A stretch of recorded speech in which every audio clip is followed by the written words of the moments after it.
about it, one of the most important things that I learned and I observed, because I was always very observant, the people that she would come in on Fridays when I would parcel out the money to pay everybody, that was my little job. I would hear the stories they would talk about. And I could tell like there were some people that were pretty much by the next Friday, they were probably already spent the money that they didn't even make yet. They were probably on a path where they were going, some of the men going to the rum shop. I would hear these things. That sounds like today still. That hasn't changed much. But then I would also hear stories, of some of the workers talking about, saving, improvements or additions they would make to their homes. And I realized at a very young age, like money shows up very differently for people. You're listening to Skilling Me Softly, brought to you by MTI Barbados, the podcast where transformation takes center stage through skills, mindset shifts, and real stories. Each week, we sit down with everyday people doing extraordinary things, learners, dreamers, professionals, and change makers, all part of our mission to inspire every Barbadian to believe in greater personal possibilities through access of information, knowledge, and skills. Okay, so today's episode, we have a very interesting topic. It's called Money Talk. And we have a very special guest. She is an American Barbadian, lives in New York City, and she recently came to Barbados to put on a very interesting conference called Fish. And I'll let her explain that a little bit later. Her name is Kim Bourne, and we would like to welcome her. Thank you so much, Kim, for coming on. For having me. Yes, absolutely. I know when we first met, it was like chemistry right away.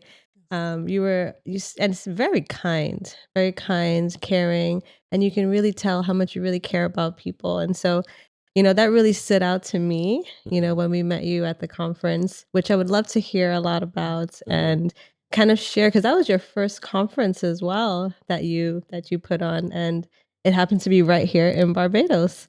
So yeah, tell us a little bit about Fish. What does that mean? And, why did you do it here in Barbados? Absolutely, Chrissy. Again, thank you for having me. FISH stands for the Financial Implications of Slavery Heritage. It's a community initiative that I launched because I realized that the work that I do to help people make smart choices about their money tends to benefit people who already have money. And what about financial literacy for people who may not be able to afford to pay for professional advice? And so I started thinking deeply about what we can do to really have an impact beyond just a group of clients. Help people to think about the roots of how they form their attitudes about money, going back to slavery.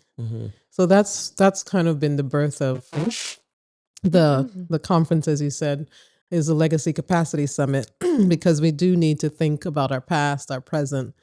Lots is said about generational wealth, but what is the point of accumulating money if we do not capacitate the next generation to uphold the legacy? And then the legacy beyond money, right? So it's not, legacy is not just about money. Legacy is not some grandiose thing. It's really what we set in motion on a daily basis. So I would, want Barbadians and everyone to think about, what are we doing on a daily basis? What is the legacy that we are creating when we communicate with each other, when we interact with each other? What are we doing to capacitate that next generation? Oftentimes, I think people are too critical of the younger generation. That's true. But what are we doing to capacitate them to be successful, as opposed to just finding fault or saying, oh, they don't want to work, or they don't want to do this, that, or the other? What's the real example are we setting? What are the tools that we are providing? And what's the accountability and the structure that we're creating around that? So that was the reason that we decided to put on the first Legacy Capacity Summit. And with Barbados being the first stop along the transatlantic slave trade, it was very intentional that we decided to host the summit here at the Hilton Barbados. And we had people coming from all over the United States to beautiful Barbados. Many was their first time to the islands. Say it was a success, and with the fantastic work that Cornerstone did to document it with video, and it's just gonna be I see people posting all the time. Just Yes, like, did you see the yes. Legacy Capacity Summit on Facebook? I'm like, actually, no, I didn't, but I'll get to it. Yeah, So I'm yeah. glad that you all were able to document it in video so that others will benefit over the years, because we're going to be doing this.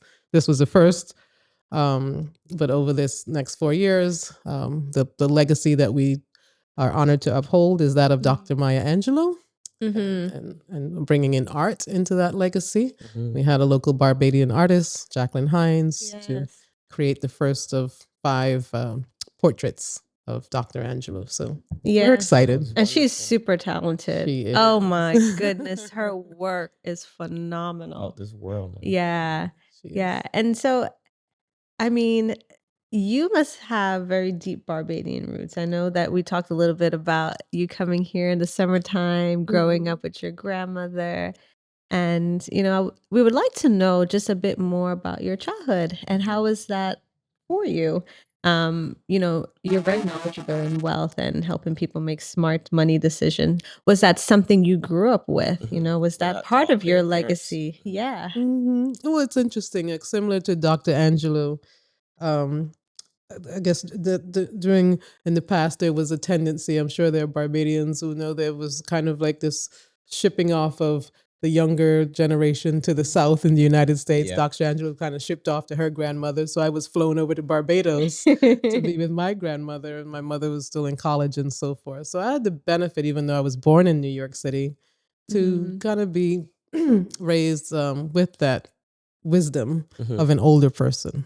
And for those people who, were raised and really influenced by an older person, not a parent, Right. I think there's a benefit to that, agree. because you get this kind of ancient wisdom that sometimes as a parent you don't necessarily have.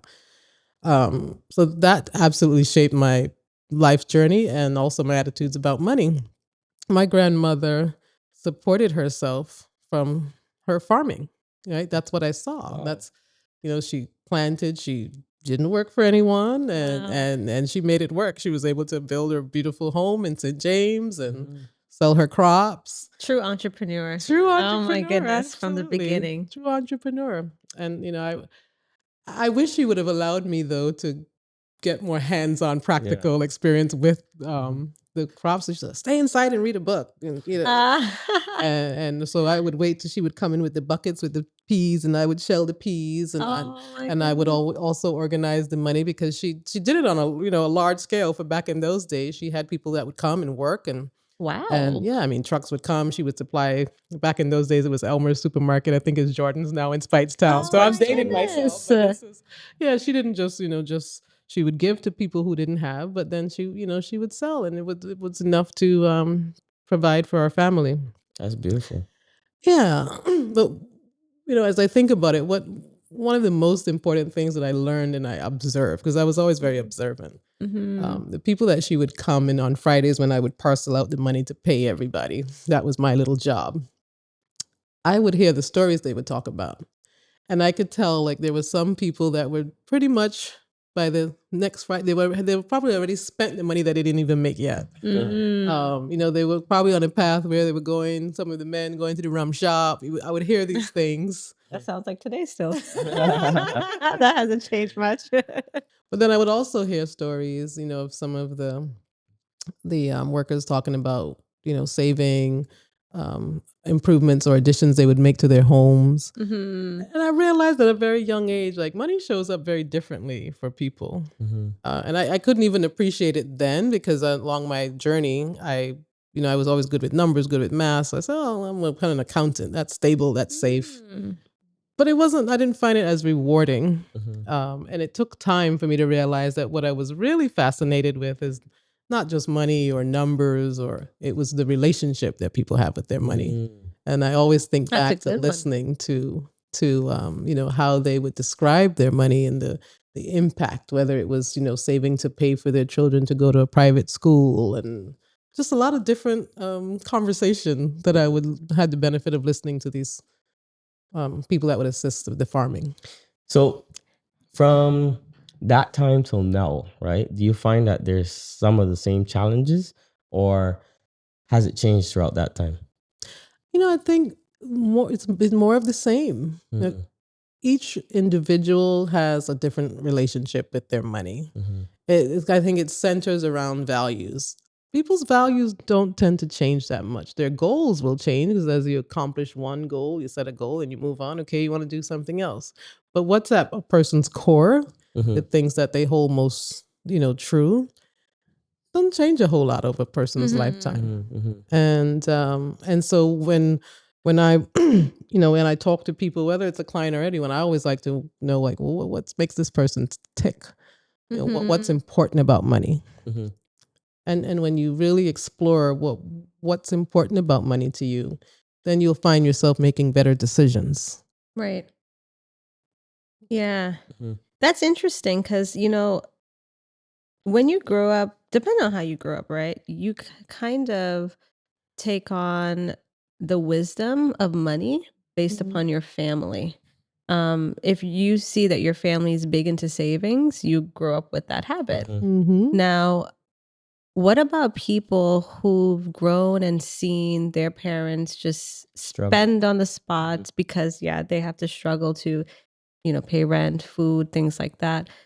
What about those people who just only know that relationship with money? How do you then dig yourself out of that? Or how would you know any better? It's a good question, Chrissy. The only way to know something different to what one is experiencing at home is to branch out, which is what, unfortunately, we don't always do enough because it creates discomfort to be in an environment that's different. But that is what one has to do, right?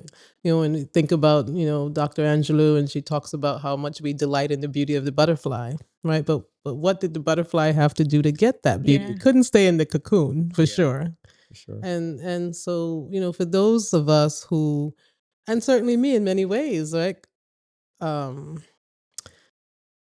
we had to branch out. And many times, and taking this values-based approach, I flew to San Diego, which is, on the other side of New York, 4 times a year. Wow. To develop the skill set that I needed. Bill Bacharach, is a coach of mine, and he developed the concept of values-based financial planning. Right. And I was certainly the only Barbadian, a lot of things in that room. Won't go into all of the onlys. And it wasn't always comfortable. There were people from everywhere, in the United States, Australia. It was not an inexpensive program. But I always felt like this is the space that I need to be in to develop the skills to really help people in a holistic way. Because there's apps. I mean, we grew up, we hear about robo investing, and there's always an app, and there's a lot of artificial intelligence is impacting everyone's industry in many ways. And we're like, oh, are you concerned about this? Well, not really, because there's no AI that's human. Because I want to hear about the point in your life where you realized it was important to be money savvy or knowledgeable on wealth. That pivotal time where you realized that. I know you talked about your grandmother and farming and listening to those stories, but where was that moment where you found it in yourself to educate yourself on further developing this relationship with money? Yeah, absolutely. Yeah, it was. I was sitting, just as we're sitting here at a kitchen table across from my best friend. Her name was Camille Playfair. And we were just talking. She was probably a childhood best friend, but only person I would say that really kind of like I don't even know how to describe it, but I guess, we think about death, we think about a lot of things. She's the only person I never imagined dying. Yeah. Wow. All right. So just someone that I just felt we would, dream, oh, one day we're going to be old, we're going to be on the little, park bench and share memories. So she was sitting and she just happened to just blurt out that she didn't have life insurance. And we had just both started families and purchased our homes and things like that. So I kind of looked at her sideways, like, Camille, how can you not have life insurance? You have, child, actually, I think maybe she was pregnant at the time, about to have a second child. How I old were you at this time? So she would have been about what, 20s, 26? Wait, no, Right. not even, maybe 24. I was a year younger. Young. So 23, 24. Very Yeah, young. so, yeah, very young. Very young. Very young, just starting families, graduating from college, got married. And yeah, so we're both at the beginning of our financial journey, so to speak. But I just figured, well, you have a kid, like if something happens, like that's one of the first things that I was like, you got to check the box. Right. So she said, Kim, I just didn't get around to it. She says, but I'm glad you mentioned it. I'm going to fix that. I said, yeah, you better fix that. And that was kind of the end of the conversation. At that time, I was her accountant as well. She had started a business, a hair salon. So we were excited about those things. And sometimes we just get so excited about our businesses that we forget to take care of our own personal finances. And then tragically, the following summer, she was killed in a car accident. Oh. And I said, is that the way that financial advice should be? Like, shouldn't I be doing more than just say, how come you don't have life insurance and you better fix that? Right. Wow. And unfortunately, she did do what she said she was going to do and have something in place. But, that you need to be able to calculate that, not just you pick a number, right? Because you don't get to come back to be able to accumulate the needed funds for college and all of the things and aspirations that one would have for one's child. So that literally was a defining moment. And I shifted from just the tax and accounting focus that I had to say, like, how do I really help people in a holistic way to make sure that their families are taken care of, protected from unforeseen risks, and so on and so forth. That was the change. That was the shift. And then you establish your company, Playfair. That's right. Honor for Nick. That's right. Playfair. A lot of people think, oh, Playfair, you're trying to be cute. Like, no, I'm not really trying to play fair. It was really a real person. Yeah. Wow. Camille and Playfair. That's a beautiful story. Well, beautiful outcome. Bittersweet, Yes. right? Yeah. Bittersweet. Yeah, and it really changed the way you provide guidance to people now. Oh, absolutely. Yeah, Absolutely. it really did. So, I think you had one before, right? No, go ahead. Okay. So I am curious about like a lot of people make a lot of mistakes when it comes to, of course, financing wealth and just building wealth. What would you say, like, compared to Barbados and New York City, right? Very, very different. Very different ways of thinking of money, of course. So, in terms of the Caribbean atmosphere, do you think we can adapt like the same rules or standards how we do in America when it comes to financial wealth and building wealth?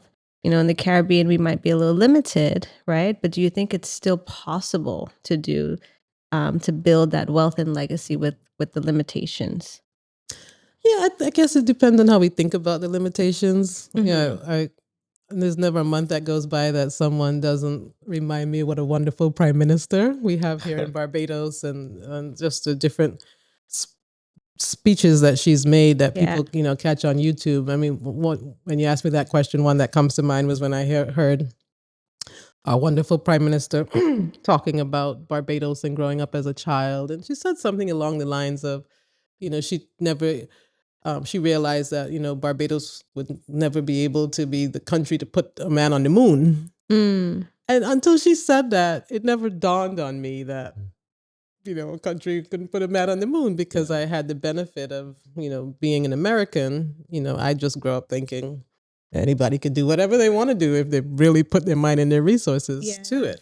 Yeah. But the reality is, like, Barbados and the Caribbean, the infrastructure here doesn't really allow for that. Right. But that doesn't say that a Barbadian cannot be an astronaut. That's true. Right? If they branch out and so I think it comes to branching out. I think it really boils down to that's a leadership skill. When it comes to money, there's so much. There's just so wealth. It's overwhelming, the amount of online tools and resources that one can access when it comes to budgeting and so forth. But when it comes to capacity, which is what I think Prime Minister Mia is talking about, that's why we're hosting this Legacy Capacity Summit. That's something that has to do with mindset. Yeah. I think that has less to do with where one lives, as opposed to how does one increase one's capacity, one's earnings capacity. It's an individual thing, and it's something where, many times we have to tap into our inner selves, what makes us happy, what makes us passionate. It's not always going to be the highest paying job. Like I think West Indians, especially, we get into this thing where, every child needs to be a lawyer or a doctor or like everybody done. That's not, that's not everyone's desire. And we may not necessarily frown on things like agriculture. Like my grandmother would say, go inside and read a book. And up to this day, I'm like, I really wish that I had a better, during COVID, my daughter and I spent 9 months here. We planted bougainvillea, probably too close to the fence. Wow. Now it's still like trying to get this bougainvillea under control. I'm like, it would have done us well, more to embrace, some other skills. And I think as Bajans, we need to change our mentality around, this, what we uphold and what we look up to and what we look down on, whether it be agriculture. We know we need electricians, we need plumbers. Everybody is not going to be the prime minister. There can only be one at a time. Right. So where's the other leadership, allowing for, so that we can really develop our earnings capacity. I think there's a lot of capacity here for Bajans. Everybody's complaining about, we can't find a good this or we can't find a that. But yet still we don't have enough money to go around. So I think we have to change the way we think about things. Very well said. Is there any advice you would like to give to the next generation in terms of their financial literacy? Yeah, I think I would probably first start with maybe taking off the financial part and focus on literacy, right? Like reading. I know for me, when I didn't have the tools within my own family or the resources, I spent much of my days at the library, right? Because within books, every person of means has written something down, whether it's in a book, a magazine, and nowadays you can just even go on YouTube, Right. To capture their wisdom, to spark that inspiration. I mean, it might sound fluffy, but at the end of the day, like many people have given us a roadmap on how to do this. We think about, Michael Chin, right, billionaire, I think one of the wealthiest men from Jamaica. And now he's in Canada. And he used to say he would just sit down by the window sometime and he would sit down and stare out the window in Jamaica. And his mom used to be like, why are you just, staring out the window? Not even knowing what he might have been dreaming of. So I feel like the capacity is there, but we have to be willing to kind of dream first, right? Right. Follow those dreams, put resources around them. And I would say, like, for parents, like, capacitate our young people, not criticize them. Well said. Well said. And nowadays as well, like compared to back then, it's a lot easier, like you said, to get access to just information. We have a whole digital world and it's free. Like a lot of things are just free online. Absolutely. And so, one of the things that we really want to encourage anybody, it's not even just youth, you can be any age, being online, searching for what you want to learn, in this case, financial, wealth building, and just educating yourself is the first step. It's the most important step in order to know what to do next. So, even if you're doing online courses, taking the time to just know, what does money actually mean? Just a simple thing starting with, and then you kind of go from there.